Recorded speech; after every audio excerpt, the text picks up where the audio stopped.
오늘 우리는 주기도의 마지막 간구인 우리를 시험에 들게 하지 마시고 우리를 악에서 구하소서에 대해서 볼 것입니다. 이 기도를 살펴보기에 앞서서 우리는 이 주기도의 두 번째 부분, 후반부에 속하는 세 가지 기도의 흐름을 다시 볼 필요가 있습니다. 자, 이 세 기도는 먼저 우리의 육신과 관련된 모든 필요와 이 양식을 구하고 그 이후에 영적인 필요를 구하는 순서로 되어 있습니다. 우리는 일용할 양식을 먼저 구하고 그 이후에 우리의 죄를 사해달라고 기도하게 됩니다. 여기에서 죄를 사해달라고 하는 기도는 곧 크게 보았을 때에 영적인 필요를 공급해달라고 하는 기도라고 볼 수 있겠습니다. 자, 왜냐하면 우리는 예수님의 보혈로서 죄 사함을 받은 이후에만 하나님과 온전한 관계를 맺고 그분께로부터 영적인 생명, 영적인 양식을 받을 수가 있기 때문입니다. 자, 이렇게 육신과 영혼의 필요를 모두 구했다면 그것으로 우리의 기도가 끝나는 것이겠습니까? 그렇지 않습니다. 자, 우리가 하나님께로부터 육신과 영혼의 공급을 받았다면 우리는 그 공급받은 은혜의 힘을 통하여서 하나님의 영광을 위한 삶을 이제 살아야 합니다. 자, 이 성도의 삶이란 것은 하나님을 대적하는 모든 원수와 계속 싸우는 삶이며 그래서 우리는 이것을 영적인 전쟁이라고 부르기도 합니다. 여러분, 우리 성도의 삶이란 것은 영적인 전쟁이기 때문에 구약과 신약 성경에서는 공통적으로 우리 성도들을 가리켜서 군인이라고 표현하고 있는 것입니다. 먼저 구약 성경에서 이스라엘 백성은 가나안 땅까지 들어가는 여정 가운데에서 그들의 대적들과 정말 많은 전쟁을 치러야 했습니다. 그들은 이집트에서 탈출하기 이전에 한낱 노예에 불과했지만 광야에서 고난을 겪어가면서 점점 더 하나님의 군사로서 훈련되어 갔습니다. 그리고 우리가 아는 바와 같이 이스라엘이 거쳐간 이 광야의 여정은 모두가 이 천국에 들어가기까지의 성도의 삶을 상징하는 것이라 했습니다. 그러므로 이스라엘이 이 광야 여정 가운데 치렀던 이 전쟁은 모두 우리 성도들이 삶 속에서 치르는 영적인 전쟁을 상징하는 것이죠. 자, 이러한 의미는 신약 성경에도 그대로 이어지고 있습니다. 신약 성경의 말씀은 우리 성도들에게 영적인 전투를, 싸움을 잘 싸울 것을 여러 번 격려하고 또 명령합니다. 대표적으로 에베소서 6장의 말씀은 우리 성도들이 영적인 전투를 잘 치르기 위해서 하나님의 전신갑주를 취해야 한다라고 가르친 바 있습니다. 그리고 디모데후서에서도 바울은 디모데에게 이렇게 말했습니다. 디모데후서 2장 3절과 4절을 보겠습니다. 디모데후서 2장 3절과 4절 말씀 함께 한번 읽어보겠습니다. 너는 그리스도 예수님의 좋은 군사로 나와 함께 고난을 받아라. 군에 복무하는 자는 아무도 자기 일상생활에 얽매이지 않으니 이는 군인으로 모집한 자를 기쁘게 하려는 것이다. 아멘. 자, 이 말씀과 같이 우리 성도들은 그리스도 예수님의 군사로 부름받은 사람들이며 우리를 소집하신 그리스도 예수님을 기쁘시게 하기 위해서 이 군사로서의 소명에 충실해야 하는 것입니다. 여러분, 이처럼 우리의 신분에 대해서 군사라고 하는 말이 쓰여진 것을 기억하시기 바랍니다. 자, 군사, 곧 군인이라는 것은 이 전쟁에서 적과 싸우는 일을 하는 사람입니다. 적과 싸운다는 것은 결코 낭만적이거나 재미있고 부드러운 일이 아니지 않습니까? 이것은 우리의 생명이 걸린 일이며 칼과 창이 서로 맞부딪히는 정말 격렬하고 긴박한 일입니다. 자, 우리가 싸우는 영적인 싸움 역시 바로 이러한 성격을 가지고 있는 것입니다. 비록 우리의 싸움은 눈에 보이는 물리적인 싸움은 아니지만 우리는 실제로 우리 영적인 원수들과 정말 치열하고 급박한 영적인 싸움 중에 계속 있는 것입니다. 여러분, 그리고 이 싸움은 이 세상의 그 어떤 전쟁보다 더 거대하며 또한 인류 역사상 단 한순간도 중단되었던 적이 없습니다. 에베소서의 말씀과 같이 지금 우리는 통치자들과 권세자들과 이 어두움의 세상 주관자들과 하늘에 있는 악한 영들에 대한 영적인 전쟁을 벌이고 있는 중에 있습니다. 자, 이런 의미에서 오늘 우리가 보게 될 주기도의 여섯 번째 강구는 우리가 영적 전투 가운데 만나게 될 온갖 시험과 공격에 대한 기도입니다.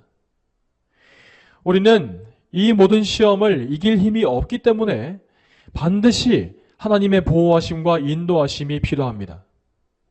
그러므로 우리는 반드시 주님께서 가르치신 이 기도를 바르게 이해하고 하나님의 도우심을 전심으로 간절히 구해야 하는 것입니다.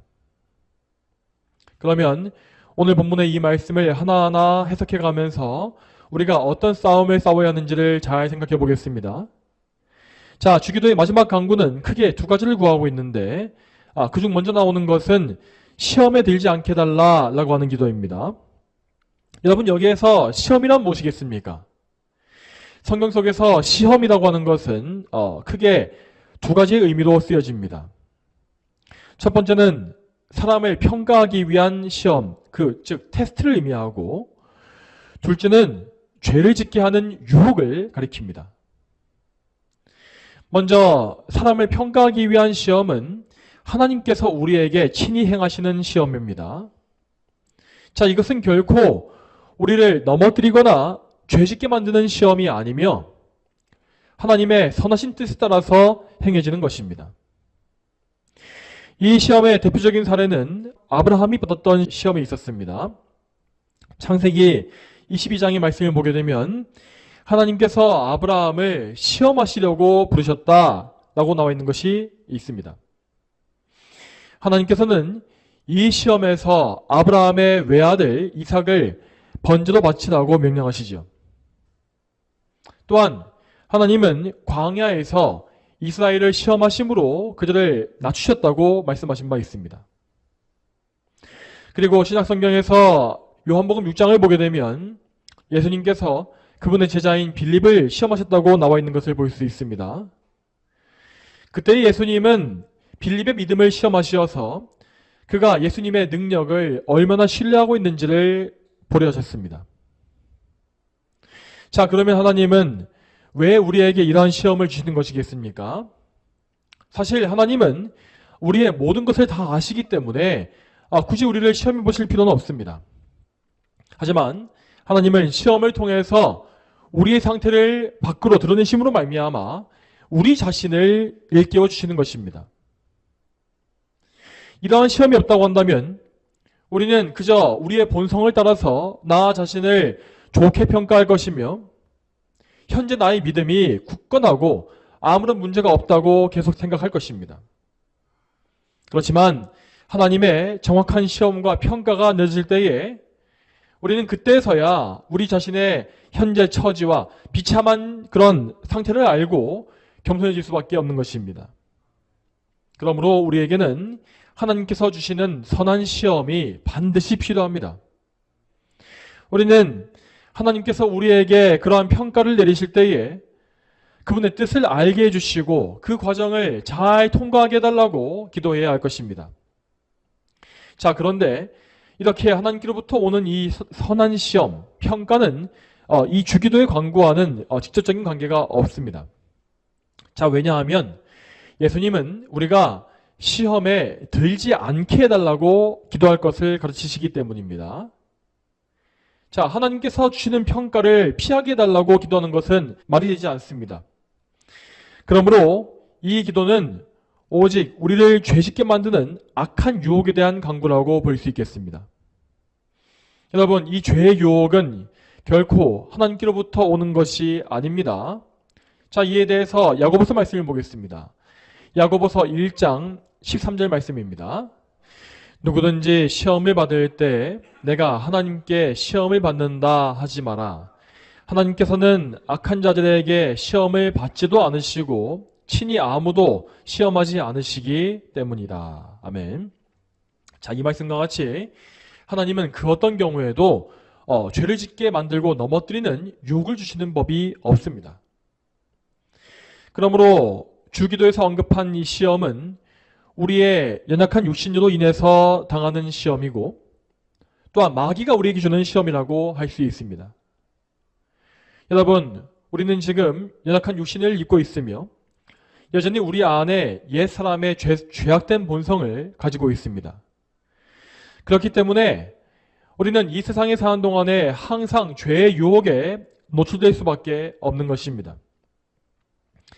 만일 우리가 이러한 죄의 유혹을 이기지 못하고 그 유혹에 넘어가고 동의해서 죄를 짓게 되면 우리는 곧 그 죄로 인하여서 심한 공경에 처하게 됩니다. 실제로 성도들은 죄의 유혹에 크게 넘어갔을 때에 영적으로 무력해져서 한동안 죄와 어둠에 억눌리는 경험을 할 때가 있습니다. 하나님과의 교제가 중단되고 하나님의 얼굴빛이 가리워지며 말씀을 읽거나 기도를 해도 마음이 차갑고 굳어있는 그런 상태가 되는 것입니다. 자, 이처럼 우리가 연약하고 악한 상태에 빠짐에도 불구하고 멸망하지 않는 것은 오직 하나님의 은혜 덕분입니다. 하나님은 당신의 자녀들이 연약한 죄인임을 아시기 때문에 그들이 시험당할 때마다 피할 길을 내셔서 능히 그것을 감당하게 하시는 선하신 아버지십니다. 자, 여러분, 그렇다면 다음으로 우리가 받는 이 시험은 어디서부터 오는 것이겠습니까? 성경에서 말씀하는 시험의 근원은 육신과 세상과 마귀입니다. 자, 육신과 세상과 마귀, 이 세 가지입니다. 이 중에 먼저 육신이라고 하는 것은 곧 우리가 가지고 있는 죄성을 의미합니다. 이 세상에 사는 모든 사람은 다 아담의 후손으로서 아담의 원죄를 물려받은 존재입니다. 그렇기 때문에 이 세상에는 의인이 단 한 사람도 없고 하나님의 기준에 합치 않은 선을 행하는 사람이 단 한 명도 없는 것입니다. 그리고 이러한 본성은 원죄는 거듭난 성도라 할지라도 여전히 가지고 있습니다. 그러므로 우리는 우리 안에 있는 이 타락한 본성, 옛 사람의 성품이 우리의 가장 강력한 원수라고 하는 사실을 알아야 합니다. 여러분, 하지만 많은 사람들은 이 죄를 지을 때마다 그 죄의 원인을 자기 이외에 다른 것에 돌리기를 좋아합니다. 이를테면 이 세상이 썩어서 내가 죄를 지은 것이다. 저 사람이 나를 유혹했다. 혹은 마귀가 나를 걸려 넘어지게 했다. 이런 말을 하는 것입니다. 여러분, 하지만 이 세상과 마귀가 아무리 나를 유혹하려 할지라도 나 자신에게 내 안에 죄악된 본성이 없다고 한다면은 나는 유혹에 넘어갈 수가 없습니다. 앞서 우리가 보았던 야고보서의 말씀을 계속 이어서 보자면 이런 구절이 또 나와 있습니다. 야고보서 1장 14절 말씀 제가 읽겠습니다. 각 사람이 시험을 받는 것은 자기 욕심에 이끌려 미혹되기 때문이다. 자, 이 말씀과 같이 우리가 시험에 이끌려가고 깊이 빠져들어가는 것은 우리 안에 있는 욕심, 즉 죄성으로 인한 것입니다. 또한 성경의 말씀은 이 사람의 마음에 대해서 다른 모든 만물보다 더 거짓되고 부패한 존재라고 말씀하신 바 있습니다. 또한 우리 예수님께서도 말씀하시기를 인간의 마음에서 악한 생각, 살인, 간음, 음행, 도둑질, 거짓 증언, 비방이 나온다고 하신 바 있습니다. 이처럼 우리의 타락한 마음은 모든 죄를 만들어내는 근원이며 또한 우리 자신을 시험에 빠지게 하는 가장 강력한 원수인 것입니다. 또한 우리의 마음은 우리 자신과 제일 가까이 있는 원수이기 때문에 우리는 모든 원수 중에서도 항상 나 자신의 이 마음, 나의 죄성을 제일 경계하고 가장 강하게 대적해야 합니다. 여러분, 그렇기 때문에 우리 성도의 마음속에서는 옛 사람의 본성과 거듭난 새 본성 사이의 싸움이 계속 이어질 수밖에 없는 것입니다. 우리는 성령님께 의지함으로 이 마음속의 전쟁에서 승리하기 위해 힘써야 합니다. 우리 성령님은 우리를 성화시켜 가심으로써 우리 안에 있는 새 사람이 번성하고 더 강해지게 하시고 반대로 옛 사람은 점점 더 죽어서 힘을 잃게 하십니다. 우리는 이러한 성화의 원리를 바르게 알고서 이 영적인 싸움에서 승리하기 위해서 성령님께 더더욱더 의지해야 합니다. 자, 다음 두 번째로 우리를 시험하는 또 다른 원수는 이 세상이라고 하였습니다. 방금 다루었던 인간의 타락한 본성으로 인하여서 이 세상은 온갖 죄로서 더럽혀지게 되었습니다. 지금 이 세상을 이루고 있는 죄인들은 모두가 다 자신의 부패한 본성대로 악한 일만을 행하기 때문에 이 세상에 속한 모든 것은 죄에 물들어 있을 수밖에 없는 것입니다. 이 세상의 가치관과 행동 방식, 문화와 세계관 등등은 계속해서 우리 성도들을 유혹해서 죄로만 이끌어갑니다. 그런데 여기에서 우리에게 제일 큰 문제는 우리 안에 이 세상의 것들을 좋아하고 사랑하는 그런 본성이 있다는 것입니다. 물론 성도에게 새롭게 주어진 거듭난 새 사람의 성품은 이 세상을 미워합니다. 그렇지만 앞서 말한 바와 같이 여전히 그에게는 세상을 사랑하는 옛사람이 남아있어서 세상으로 자꾸만 그를 기웃거리게 만듭니다. 이러한 이유로 해서 이 교회의 역사라고 하는 것은 이 세상과의 싸움의 승패에 따라서 정해져 온 것을 우리는 볼 수 있습니다. 구약시대의 교회인 이스라엘의 문제는 항상 이 세상에게 패배하는 것에서 비롯되었습니다. 그들은 이방 민족들이 만들어낸 화려한 문화와 화려한 이방 종교에 이끌려갔고 그래서 결국 온갖 영적 음행에 빠지고 만 것입니다. 그리고 이것은 신약시대의 교회에서도 마찬가지입니다. 신약의 역사 속에서 교회는 항상 세상의 유혹에 둘러싸여 있었습니다. 저 중세시대의 로마 카톨릭이 제일 대표적으로 세상의 유혹에 깊이 빠져버린 교회 형태를 잘 보여주었고 또한 그 이후에 개신교 역시 세월이 흘러가면서 세상에 깊이 빠져갔습니다. 그래서 현대에는 번영주의와 기복주의 신앙이 교회 안에 너무나 널리 퍼져 있고 또한 신복음주의 신학으로 인하여서 교회 안에 이 세상의 타락한 문화가 아무렇지도 않게 들어와 있습니다.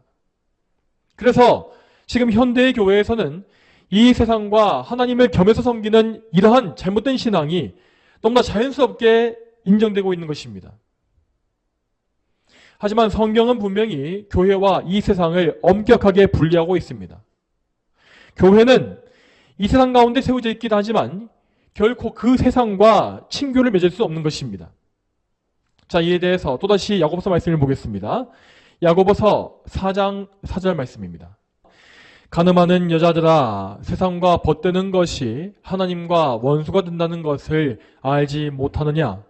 그러므로 누구든지 세상과 벗되고자 하는 자는 하나님과 원수가 되는 것이다. 아멘. 여러분, 이 말씀을 잘 기억하시기 바랍니다. 이 세상은 결코 하나님의 친구가 될 수 없습니다. 이 세상은 단지 불로 태워 심판하기 위해서 잠시 간수되고 있을 뿐이며 그래서 우리는 이 세상을 영적으로 정복해 가기 위해서 이 교회의 순수함을 지켜야 합니다. 그럼에도 오늘날의 교회들은 복음을 선포한다는 명목으로 해서 세상과 동화되어지는 전략을 쓰고 있습니다. 그러나 교회는 하나님의 소유로서 반드시 세상과 엄격히 구별되어야 하며 그 구별됨, 그 거룩함을 통하여서만 이 세상을 이길 수가 있는 것입니다. 우리는 이 사실을 알고서 이 세상의 시험과 유혹에 단호히 맞서 싸워야 합니다. 다음 세 번째로 우리 시험의 또 다른 근원은 우리의 원수인 마귀입니다. 마귀는 모든 죄와 악의 원천으로서 우리의 첫 조상 아담을 유혹한 장본인입니다. 그는 아담을 죄에 빠뜨리는 데 성공한 이후에 모든 죄인들이 속하게 된 죄와 사망의 권세를 이용하기 시작했습니다.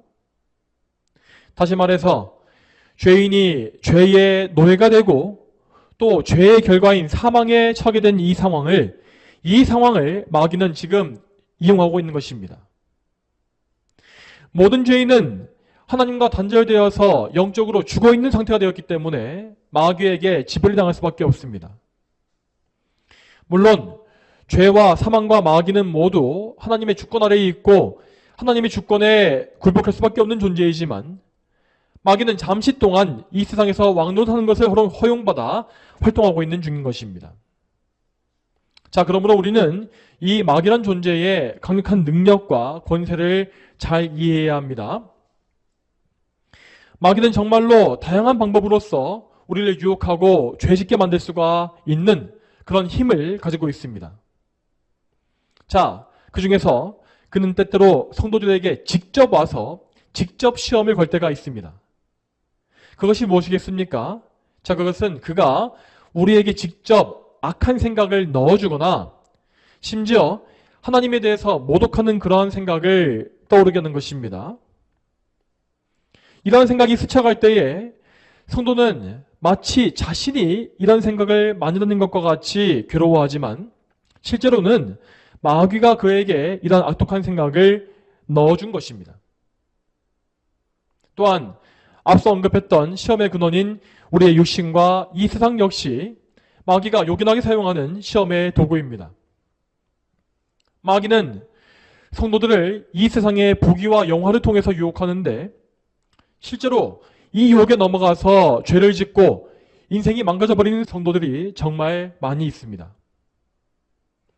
또한 마귀는 성도들이 이 세상의 온갖 정욕적인 문화를 즐기게 함으로써 그들이 영적으로 전혀 힘을 쓰지 못하게 만드는 경우도 있습니다. 그리고 더 나아가서 마귀는 얼마든지 우리의 타락한 옛 본성을 이용하여서 우리를 시험할 수가 있습니다. 마귀는 우리 각 사람의 연약한 점을 다 각각 잘 알고 있으며 그 약점을 와서 건드림으로써 우리를 죄에 넘어뜨립니다. 그러므로 우리는 우리 자신이 자주 넘어지는 죄를 발견하여서 그 죄에 대해서 그 유혹을 이기게 해달라고 집중적으로 하나님께 간구해야 하는 것입니다. 자, 그러면 이제 오늘 본문의 다음 부분을 보겠습니다. 자, 예수님은 시험에 들지 않게 달라고 하는 이 기도에 이어서 악에서 구하소서라는 기도를 말씀하십니다. 여러분, 그러면 이 악이란 것은 무엇이겠습니까? 먼저 악이라고 하는 것은 죄와는 다른 개념입니다. 자, 죄라고 하는 것은 하나님의 명령을 어긴 것으로서 천사나 인간과 같은 인격적인 피조물에 의해서 행해지는 악한 일을 의미합니다. 따라서 죄라는 것에는 그것을 행한 자에 대한 심판이 이어지게 되어 있습니다. 자, 이와 다르게 악이라고 하는 것은 어떤 의지적으로 행하는 어떤 일을 가리키는 것이 아닙니다. 이것은 이 세상에 존재하는 온갖 나쁜 것들을 다 통틀어서 말하고 있는 개념입니다. 이를테면 이 세상에는 죄는 아니지만 온갖 사고와 재해가 일어나고 있고 질병과 슬픔과 육신과 정신의 고통, 죽음 등이 존재하고 있죠. 이런 것이 모두가 다 악인 것입니다. 또한 우리 인간의 마음에 일어나고 있는 온갖 미움과 시기, 질투, 탐심, 교만 등도 그 자체로는 악에 속해 있는 것입니다. 여러분, 그러면 이 악의 시작은 어디에 있겠습니까? 자, 사실 성경은 악의 기원에 대해서 많은 것을 알려주지는 않습니다. 하지만 분명한 사실은 악의 기원, 악의 시작이 하나님께 있지 않다는 것입니다. 하나님께는 그 어떤 악이나 어둠이 존재하지 않기 때문에 당연히 그분께서 최초로 지으신 하나님의 나라와 천사들에게도 악이 전혀 없었습니다. 그렇지만 그 천사들 중에 일부가 타락함으로써 이 세상에는 악이 생겨난 것입니다. 자, 이 천사의 타락 과정에서 하나님은 직접 악을 만드신 것은 아닙니다. 그렇지만 그분의 섭리 가운데에서 그분은 악에 생겨나는 것을 허용하신 것입니다. 이것이 우리가 생각할 수 있는 악의 시작입니다. 마귀는 교만함으로 인하여서 하나님께 반역하였고 그 외에 수많은 천사들이 그 마귀에게 합류했습니다. 이 천사들은 하나님의 심판을 받아서 내쫓기게 되었으며 결국 타락한 천사들, 즉 마귀와 악령들로 전락하게 된 것입니다.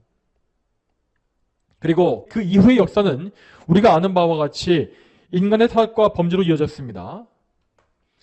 마귀는 간교한 뱀을 통하여서 여자를 유혹했고 아담 역시 넘어뜨림으로써 이 세상에 죄와 악이 들어오게 만들었습니다. 이로 인하여서 우리는 지금 이 세상에 사는 동안에 온갖 악으로 인해서 고통을 당하고 있는 것입니다. 우리는 아담과 하와가 받은 저주로 인하여서 평생을 피땀 흘려 일해야 하고 또한 여성의 경우에는 해산의 고통을 겪고 있습니다. 자, 이외에도 우리는 항상 이 세상에서 무수한 악에 둘러싸여서 가진 어려움을 당할 수밖에 없습니다. 만약 하나님이 이러한 악에서부터 우리를 보호해주지 않으신다면 우리는 우리의 죄와 이 세상의 모든 악에 짓눌려서 망하고 말 것입니다. 그러나 우리는 하나님의 긍휼과 은혜를 믿음으로써 모든 악에서 우리를 건져달라고 항상 간구해야 합니다. 자, 다음으로 넘어가서 이제 우리는 이 기도의 범위를 좀 더 좁혀볼 필요가 있습니다. 자, 저는 이제까지 악이라고 하는 것에 대해서 제일 넓은 범주를 말씀드린 것입니다. 그렇지만 실제로 이 주기도의 기도는 단 한 명의 악한 자, 마귀를 집중적으로 대적하고 있는 기도입니다. 지금 우리가 보고 있는 성경에는 이 말씀이 단지 악이라고만 번역되어 있습니다. 하지만 이 말씀의 헬라어 원본을 보게 되면 이것은 그 악, the evil이라고 하는 표현으로서 여러 가지의 악이 아니라 하나의 악을 가리키는 말로써 되어 있습니다. 또한 악에 해당하는 이 헬라어는 남성형 단어로 되어 있습니다. 그렇기 때문에 다수의 신학자들은 이 단어가 남성으로 표현되어 있는 마귀 한 명을 가리키는 것이라고 이해합니다. 즉 예수님은 주기도의 마지막 이 간구에서 특별히 마귀의 공격을 막아달라고 하는 기도를 해야 한다고 말씀하신 것입니다. 여러분, 우리는 우리의 대적인 마귀에 대해서 정확히 알아야 합니다. 마귀는 우리의 가장 강력한 원수이며 예수님의 재림 때까지 교회를 공격할 교회의 원수입니다. 자, 그렇다면 성경은 이 원수 마귀를 대적할 방법에 대해서 무엇을 말씀하시겠습니까? 먼저 성경은 마귀가 어떤 자인지를 보여주기 위하여서 그가 가지고 있는 여러 가지 이름을 말해준 바 있습니다. 먼저 성경에 따르면 마귀는 이 세상의 지배자, 세상의 신, 공중권세 잡은 자 등의 이름으로 불리는데 이러한 이름들은 곧 그가 이 세상에서 가지고 있는 강력한 권세를 보여줍니다. 또한 성경은 마귀를 시험하는 자, 미혹하는 자, 고소하는 자, 대적자 등으로 부르기도 합니다. 이러한 이름은 그가 교회에 대해서 행하고 있는 가진 악행을 보여줍니다. 마귀는 그리스도의 원수로서 그분께 속한 모든 성도를 미워하고 그래서 그들을 유혹하고 고소하는 일을 계속 행하고 있습니다. 자, 이러한 마귀의 이름을 통하여서 우리는 마귀가 어떤 존재인지를 알 수 있습니다. 마귀는 결코 어떤 비인격적인 세력이나 에너지가 아닙니다. 마귀는 타락한 천사로서 인격적인 피조물이기 때문에 지성과 감정과 의지를 가지고서 여러 가지 일을 행할 수가 있는 것입니다. 또한 죄인인 인간은 얼마든지 저 마귀와 교제하고 그와 함께 행동할 수가 있으며 그에게서 뭔가를 주고 받을 수 있습니다. 그렇기 때문에 이 세상에는 실제로 마귀와 접하여서 그에게 협력하고 있는 마귀 숭배자가 존재하고 있는 것입니다.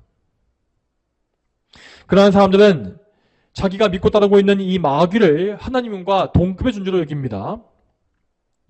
그들의 세상 속에서 이 세상은 하나님과 마귀가 동등한 가운데 서로 대결하는 구도로 되어 있습니다.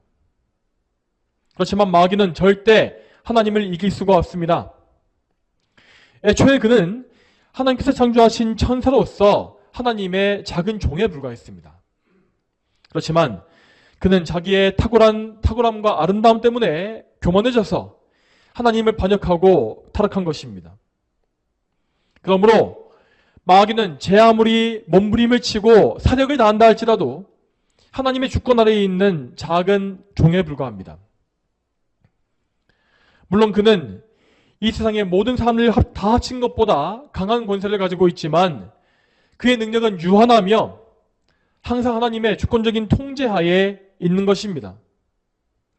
마귀는 하나님이 금하신 일은 단 한 가지도 행할 수가 없고 오직 하나님께서 허용받은 일의 범위 내에서만 활동할 수가 있는 것입니다. 자, 이러한 마귀의 유한성은 욥기의 말씀에서 잘 볼 수가 있습니다. 그는 욥에게 정말 끔찍한 시련을 주었고 그의 모든 소유와 가족과 건강을 빼앗아갔습니다. 그러나 그는 절대로 하나님이 허락하신 경계를 넘어서지 못했습니다. 마귀는 욥을 심히 미워했고 악하게 그를 대적했지만 결국 그가 행한 모든 일은 욥을 연단하여서 정금과 같은 성도로서 만드는 결과만을 낳은 것입니다. 자, 그렇지만 그럼에도 우리는 결단코 마귀를 가볍게 여기지 말아야 합니다. 아무리 욥이 시험을 잘 통과했다 할지라도 그는 마귀 때문에 정말 뼈에 사무치는 끔찍한 고통을 당했습니다. 그 고통 가운데서 정말 그 욥은 거의 실족할 뻔했고 모든 소망이 끊어진 것과 같은 인생의 절벽에 내몰렸습니다. 이처럼 마귀는 얼마든지 우리의 인생을 절체절명의 곤경으로 몰고 갈 수 있는 힘이 있는 것입니다. 또한 마귀는 이 세상의 지배자로서 이 세상에 속한 모든 부와 권세를 이용할 수 있는 능력 역시 있습니다. 지금 마귀는 불법적으로 이 세상을 점거하고서 그에게 충성하는 사람들에게 세상의 보화를 실제로 듬뿍 부어줍니다. 심지어 그는 하나님의 아들이신 예수님께조차도 이 세상의 나라와 영광을 주겠다고 유혹하지 않았습니까? 실제로 그는 자기의 거대한 왕국을 통치하는 왕이며 그 통치의 권세를 통하여서 성도들을 늘 공격합니다. 또한 여러분, 마귀는 엄청난 지혜와 지식 역시 소유하고 있습니다. 그는 성경의 모든 구조를 다 알고 있으며 신학을 비롯한 이 세상의 모든 지식에 통달한 지혜자입니다. 자, 물론 그는 성경의 진리를 볼 때에 그것을 통해서 믿음을 가지지 못합니다. 하지만 그는 자기의 지식을 통해서 온갖 왜곡된 세상을 만들 수가 있고 죄인들을 오류와 함정에 빠질 수가 있는 것입니다. 그렇기 때문에 이 세상에는 정말 수도 없이 많은 이방 종교와 이단과 거짓된 철학 사상이 가득 채워져 있는 것입니다. 그 모든 거짓 종교와 사상의 배후에는 항상 마귀가 도사리고 있습니다.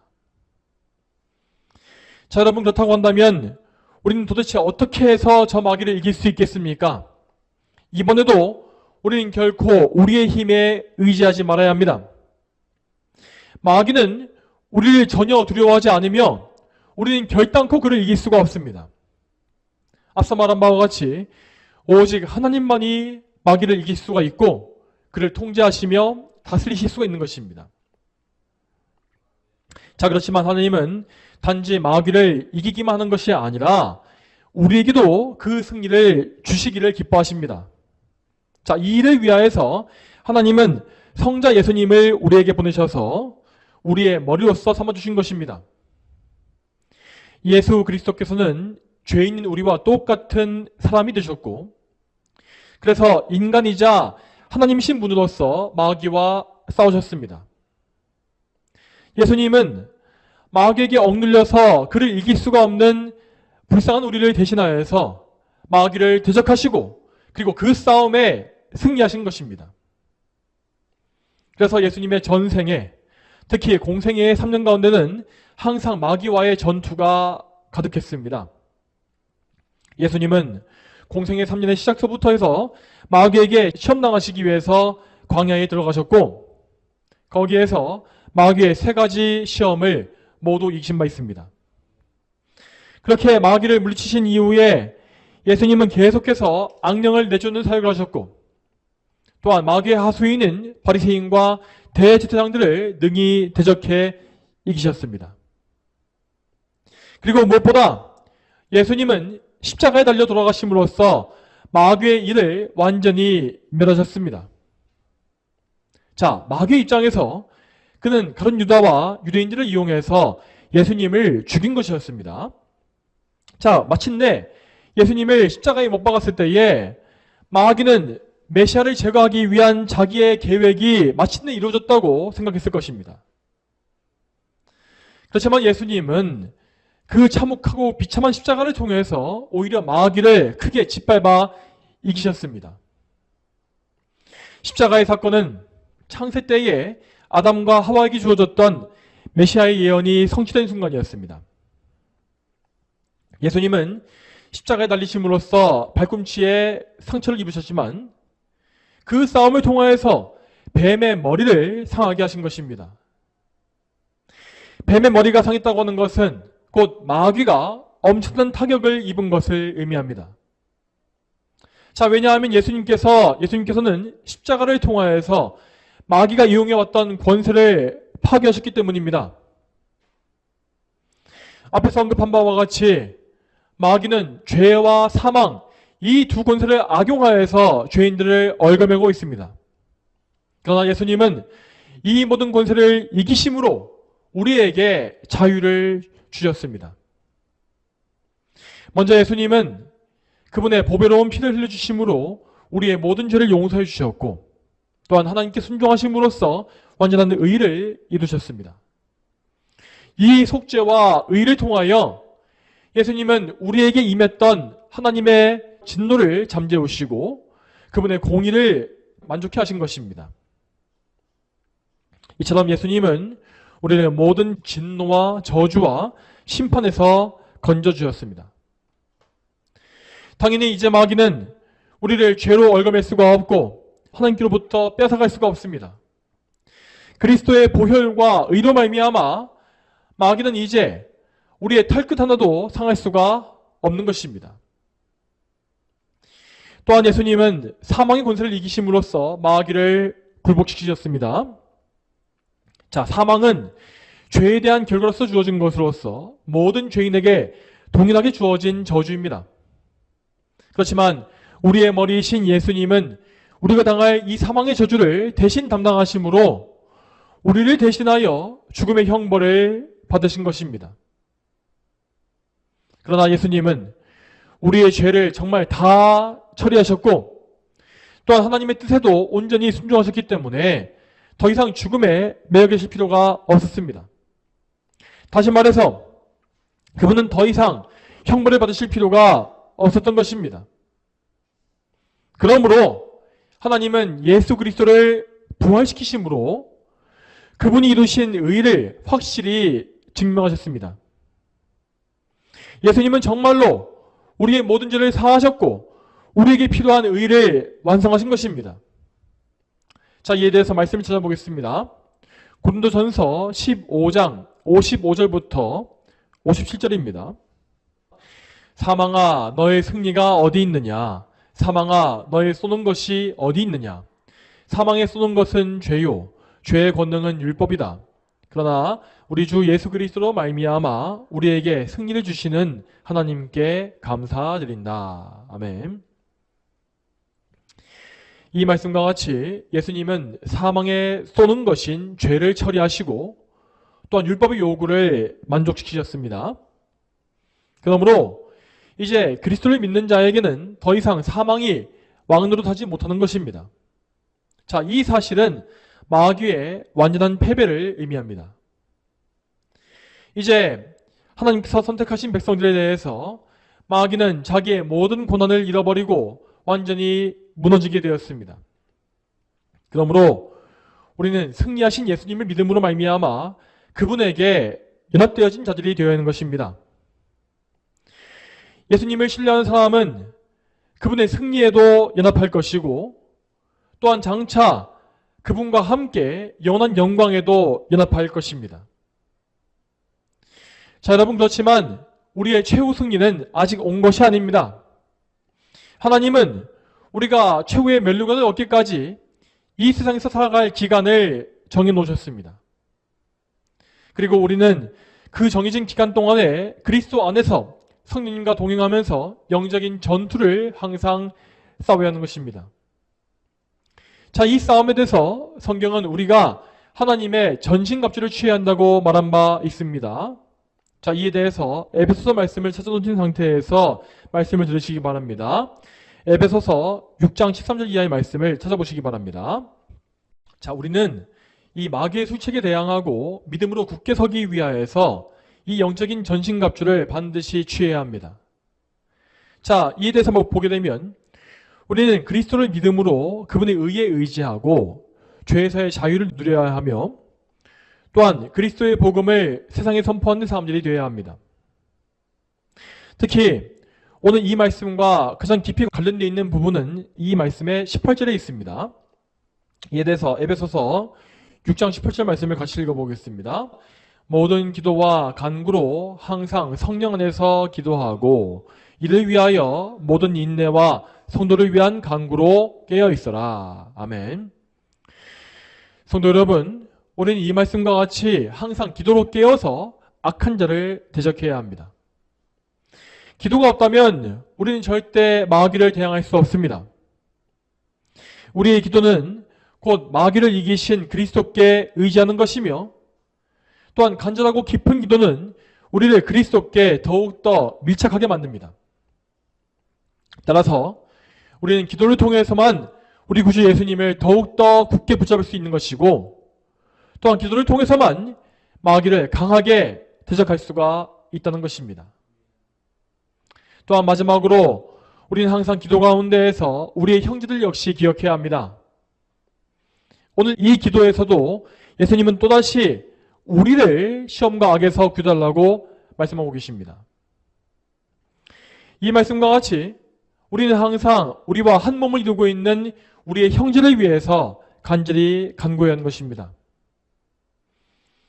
우리는 기도를 통해서 형제 간의 연합을 더 굳게 세울 수 있고 이 형제 간의 연합의 관계를 통해서 힘을 합쳐서 마귀와 싸울 수 있습니다.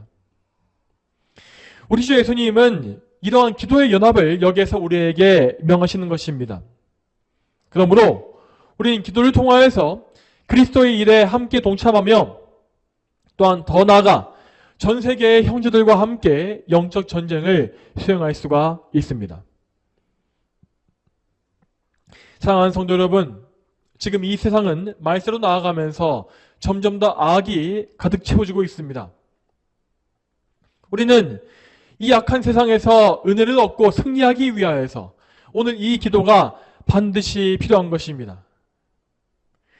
우리는 그리스도 안에서 죄에서 자유를 누리고 또한 자유로운 성도로서 이 세상의 모든 악한 것과 싸워나가야 합니다. 그러므로 사랑하는 성도 여러분, 이 기도를 통하여서 이 세상의 모든 악을 하나하나 하나님께 아뢰시고 이 모든 악을 이기신 그리스도의 능력을 달라고 간청하십시오. 이로 말미암아서 우리 모두가 그리스도를 통하여서 이 악한 날들을 다 이겨내고 승리하며 하나님께 영광을 돌리게 되기를 축복합니다. 다 함께 기도하겠습니다. 하나님 아버지, 오늘도 주기도의 간구를 통하여서 우리가 이 악한 세상과 싸우고 마귀와 싸우고 우리 본성과 싸우기 위하여서 어떻게 해야 하는지를 보게 하심에 참으로 감사합니다. 이 주기도에는 우리 성도의 삶이 축약되어 있고 우리가 무엇을 하나님께 구해야만 능히 승리하며 성도로 설 수 있는지가 나와 있습니다. 하나님, 그러므로 저희가 이 말씀을 더욱더 깊이 묵상하는 가운데 이 말씀에 담겨있는 의미를 더 깊이 알게 하시고 또한 이 주기도를 기초로 해서 항상 하나님께서 기뻐하시고 또한 명령하시는 그런 기도를 드릴 수 있도록 도와주시옵소서. 항상 저의 기도를 도와주시며 저의 기도가 평생에 더욱더 하나님께서 기뻐하시는 방향으로 더 나아갈 수 있도록 주여 저희를 붙잡아 주시옵소서. 감사드리옵고 예수님의 이름으로 기도 올립니다. 아멘.